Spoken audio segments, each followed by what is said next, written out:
From CBS News Bay Area, this is the Morning Edition. Vallejo Police want to hear from you today as they deal with a staffing crisis. They're calling for your input to discuss changes in response to alarm calls, Amanda.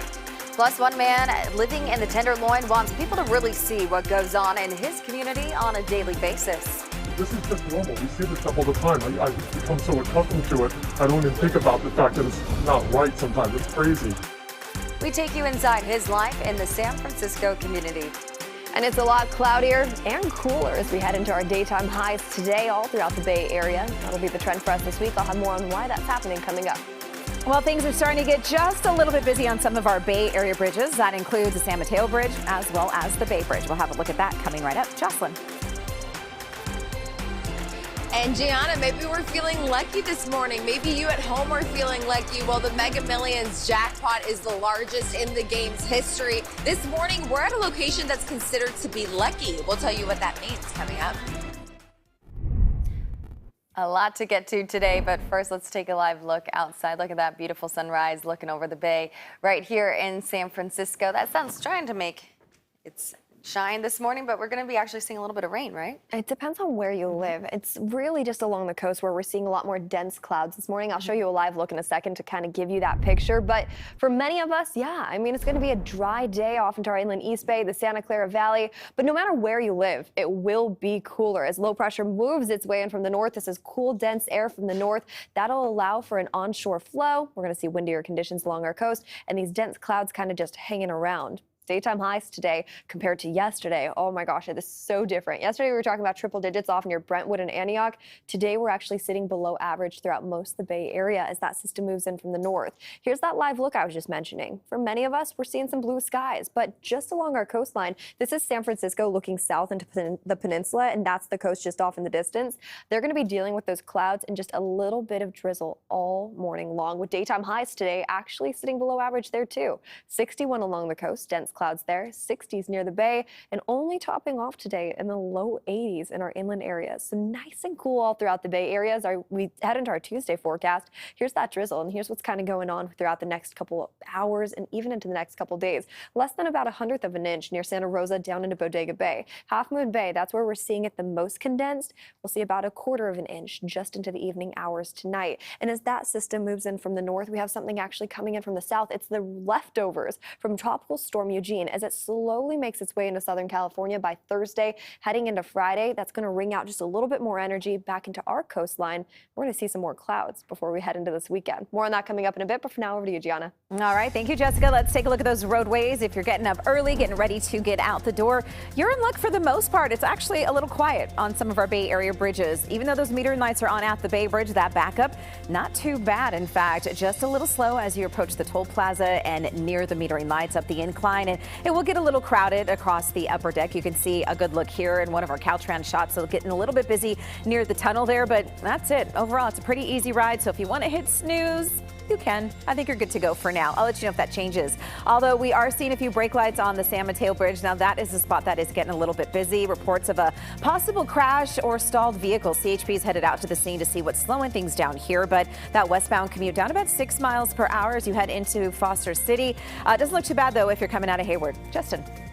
Happening today, the Vallejo Police Department is holding a community town hall to discuss police response times as they've been grappling with staffing shortages. This comes after the state of emergency was declared there late last month. It's not every day that the call for help is actually coming from inside the police department, but they are stretched thin. Last month, the department told us it only has 34 patrol officers in a city of 126,000 people. Vallejo Police Chief Jason Ta said his department has roughly 51 officer vacancies. Although recruitment efforts are ongoing, the department faces difficulties retaining officers thanks to a lengthy hiring process. That state of emergency helps the department recruit more officers and get more fill-in help from other law enforcement agencies. Last month, some expressed concern that the police community connection also needs improvement there. To this day, I've never seen a cop come out door to door talking to the business owners to get bigger ties with the community, see what's going on, really being engaged. I've never seen that. All right, so this community meeting here is set for 6 this evening and is expected to touch on several things, including some of those proposed changes when it comes to responding to alarm calls for service. The Solano County Sheriff's Office could take over law enforcement in Vallejo if the city can't get more officers. Amanda. Well, meanwhile, now to the Antioch Police Department. It has seen scandal, turmoil, and soon a major departure. Its police chief retires Friday, but now we'll be getting a new one. For now, the acting city manager has announced Captain Joe Vigil will lead the force starting on Saturday, and he's taking on a massive job, to say the least. Antioch Police are in the middle of a federal investigation, a racist texting scandal, and more than 40 officers are on leave. Captain Vigil, who is in the middle of this picture right here, joined the department in 2020 and is a 23-year law enforcement veteran who also worked for Richmond and Sacramento Police.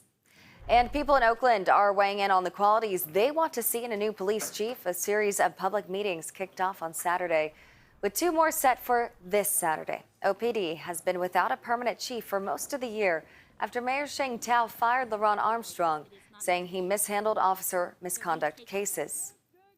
Well, it's one thing to see what's happening on the streets of the Tenderloin, drug dealing, violence, even killing.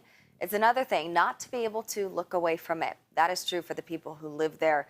And one longtime Tenderloin resident thought maybe that is exactly what other people and city leaders need to be able to experience to understand what is happening there. So he decided to break out cameras and record everything. Kelsey Thorpe spoke with the man who is recording life in the Tenderloin. He's so nervous he could be targeted by some of these criminals that while he agreed to speak with us, he asked us to not show his face and to distort his voice. So, and then there it goes. The first shot went off and then he fired back. They all took off running. John has lived in the Tenderloin for more than 30 years and says he's never seen things as bad as they are right now. This is just normal. We see this stuff all the time. I've become so accustomed to it, I don't even think about the fact that it's not right sometimes. It's crazy. Just this weekend, John caught a shooting on one of the many security cameras he has set up outside his home. In it, you can see a man shooting a gun multiple times in the middle of an intersection as people and cars go by. Yeah, there was an initial shot fired from another direction, and then he just went off and just started firing back like Wild Wild West. It was just madness. John says he and neighbors call police constantly to report the violence and drug dealing that plagues their block day and night. He says the police do come to investigate, but the dealers just hide out until they're gone. They're smart. The dealers are smart. The people are smart. They move around, they come back, and it continues on. That's why John decided to take things into his own hands.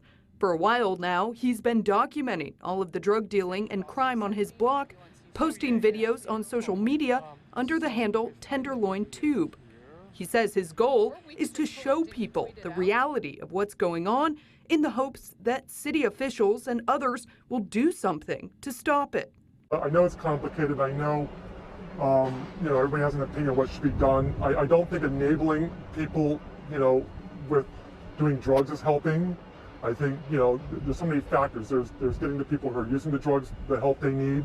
There's getting the people who are selling the drugs. Like, you have to be out there. You have to address these issues. John says until these issues are solved, he will continue to post videos of what's going on in the Tenderloin online. He wants everyone, especially those who don't live in the neighborhood, to witness what's happening so they can't turn a blind eye. We are all just begging for someone to listen to us and to just be more consistent with and follow through. Let's take a look at our other top stories. We're learning new details about the death of Oakland native and Euphoria actor Angus Cloud. He died last week at the age of 25 at his family's home in Oakland. We still don't know the cause of the actor's death, but his mother is now speaking out saying he did not intend to end his life and that although he had been grieving the recent death of his father, her son's final day was joyful.